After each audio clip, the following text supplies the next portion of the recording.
This is the story of a kitten's torturer who turned out to be a monster. Damien Bendel is a sadistic killer who killed his partner and her 3 children. But what would drive someone to do something so heinous and horrifying? Why did he violate a little girl who was like her daughter? Don't go anywhere as we talk more about this scary incident that took place in England and shook the country. On December 21st, Derby Crown Court heard that 32-year-old Damien Bendel pleaded guilty to killing his pregnant partner, Terry Harris, her children, John Paul Bennett and Lacey Bennett, and Lacey's friend Connie Gent after a terrible thing happened at their Killamarsh home on Chandos Crescent. Bendel also said that during the killing spree, he had raped 11-year-old Lacey. The prosecutor, Louis Mabley KC, said that the defendant hit his victim's head with a claw hammer and raped Lacey between Saturday, September 18th of 2021 and the early hours of Sunday, September 19th, before going to Woodhouse in Sheffield to trade victim John Paul Bennett's Xbox games console for cocaine. Last year, Bendel was 31 years old, had a suspended sentence for arson, and was electronically tagged. His lawyer said that he was happy about becoming a father for the first time with his 35-year-old pregnant partner, Terry Harris. After meeting Terry, a care worker, on a dating website, he moved from Swindon, Wiltshire, to Sheffield, South Yorkshire. She broke up with her boyfriend of 14 years, John Bennett, who is also the father of her 2 children. In April of 2020, they started dating seriously, and despite the fact that he was controlling and abusive, Terry said that she wanted to marry him and have his child.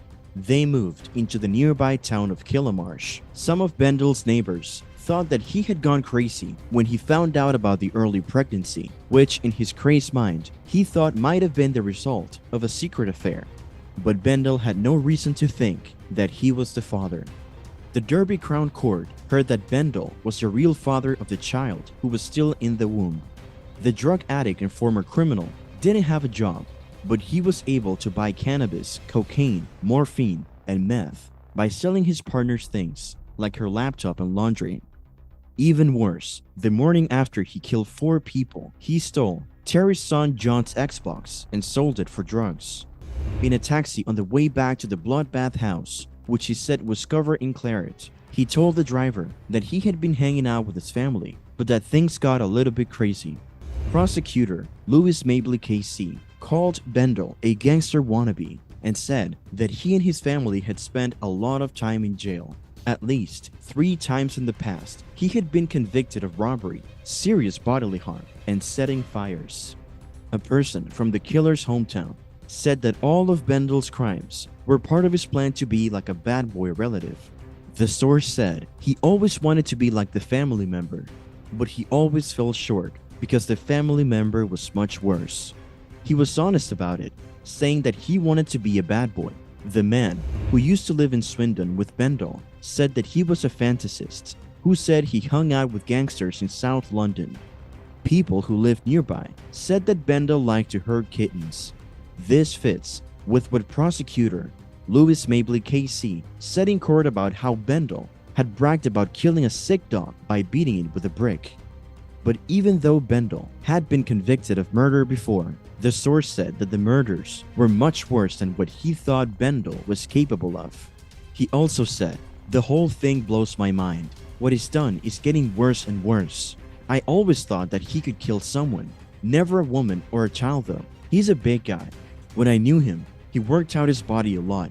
He could start a fight with anyone on the street. He could do stupid things, but with his girlfriends, he could be very touchy-feely and a real gentleman. One of his girlfriends was so beautiful that she was way above his league. There must have been something. I just don't understand how children work. I just cannot." Bendel was said to be estranged from his mother, but he was very close to another family member who killed himself in November of 2020 because of a mental health crisis, said a source. The man also said that Bendel had been using drugs for a long time and was once hooked on heroin. He said, "Bendel would sometimes be high, but he was never violent towards me. When he tried to rob the shop with a knife, he was high on heroin. But by the time he went back to prison for the arson, he was clean." At the time of the killings, Derbyshire Constabulary said that he had never met any of the people who killed the people. After he was caught and admitted to the brutal murders, he told detectives, "I'm not going back to jail again." At the dock, the monster did not show any emotion as the families of the victims quietly cried. His defense lawyer, Miss Vanessa Marshall KC, told the court that she needed to give a possible explanation for his bad actions to the forever broken families, but she didn't say why he did it. Instead, she said the defendant says that he doesn't remember committing the notorious crimes. She hinted that he might have a condition called dissociated amnesia and said that in the past, his violent nature had not been directed at women and children. She said his actions are still hard to understand and have no reason. Miss Marshall said that the defendant and Terry were happy together and were looking forward to having their first child together, which would be Bendel's first child and Terry's third. She said they were good friends. The lawyer said that the defendant went on a frenzied and brutal crime spree while high on drugs, but he didn't say what made him to do such horrible things. She said that his mind might have been messed up because he had taken crack cocaine and alcohol along with the medicine that he was supposed to take for his seizure. She went on to say he really feels bad about what he did and the pain and destruction that he caused to their families with these horrible things. He has to deal with and live with his demons every day. After he was caught, Bendel told detectives, "I used to hammer and didn't know what I was doing. I bet you don't see 4 murders in Killamarsh very often. There were 5 because my wife was giving birth, who will be remembered as one of Britain's worst and most infamous serial killers. Will not say what made him turn into a monster."